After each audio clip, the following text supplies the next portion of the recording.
This week has been very busy, a little stressful trying to put together the plans for the Yomim Noraim. I joked with somebody that we could use the Army Corps of Engineers because it's a lot of logistics. But Baruch Hashem is coming together, and we'll save the details for another video. Let's talk about the Parsha and where we are right now in the second week of Elul. So if you remember, about 6 weeks ago, I drew from Parshas Matos Maseh, and I said there's a metaphor from the Parsha that really typifies or captures what we're dealing with right now. Parshas Matos Maseh addressed war, the wars that the Jewish people had to fight on the eastern side of the Jordan River. This week's Parsha, Setzei, talks about the real wars that they would fight once they entered the land. And if we think about it, this pandemic is a war, which means that we have an enemy, if you will. It has to be defeated. It affects everybody. Nobody is immune, literally or figuratively. And it's all hands on deck. Everybody has to contribute. And if we go back to World War II, most of us were not around at the time, but aside from the soldiers who went into battle and the families who were worried sick about them, there was the home front effort, which meant that people had to accept rationing. You couldn't buy as much meat as you wanted. You couldn't change your tires. There was a quota on rubber. Women's nylon. The nylon was used for parachutes. So everybody had to compromise, sacrifice, realize that there was a greater calling, a greater effort that had to be exerted for the important cause of victory. People planted victory gardens because canned goods were also rationed.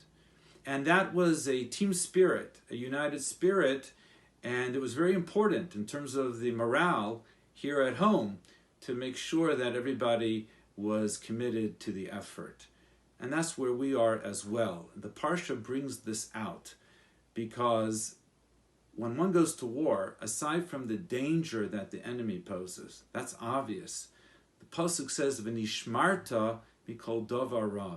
You have to, the soldiers and everyone has to be careful from something, from anything that's bad. What's it referring to? What's bad? The enemy? That we knew. The virus is dangerous? We know that. So what's the pasuk really referring to? So one of the pshatim is that sometimes the greatest enemy is lurking within. If chas v'shalom we turn on each other, it's a reference to Lashon Hara. Davar Ra would mean a word that's bad, that's evil, that's negative, and that really destroys. If we turn on each other, we're not going to be able to succeed. That's really the most perilous aspect of a crisis. If we join together and we're committed and we support each other, then we can make it. Especially Hashem, He's fighting for us. He wants us to succeed. He wants it to have a happy ending. But this is our test. It's our defining moment. So in the spirit of Chesed and Elul, last week I mentioned the idea of cooking for Etta Israel, for the residents of Etta Israel. They're isolated, and Julie Handelman told me that she got so many calls that people are on board. That's great. That means that we're thinking of others and we're able to bond together as a community. Money has come in this week because there are many families, unfortunately, that are affected by the pandemic financially. How about a new idea? I was speaking with Anne Greenfield, and we know what she's done on behalf of the senior community, Marilyn Kay as well. So how about if we take upon ourselves, because they're isolated, and even more so than ourselves, that we're going to bake a cake, a honey cake, challah, prepare something for Yontif. We'll be able to work out the logistics. Anne said it's fine if you call her, and we'll have this effort that we're connecting with the older population. They'll know who baked it, who cooked it, and there'll be a phone call, a thank you, how are you doing?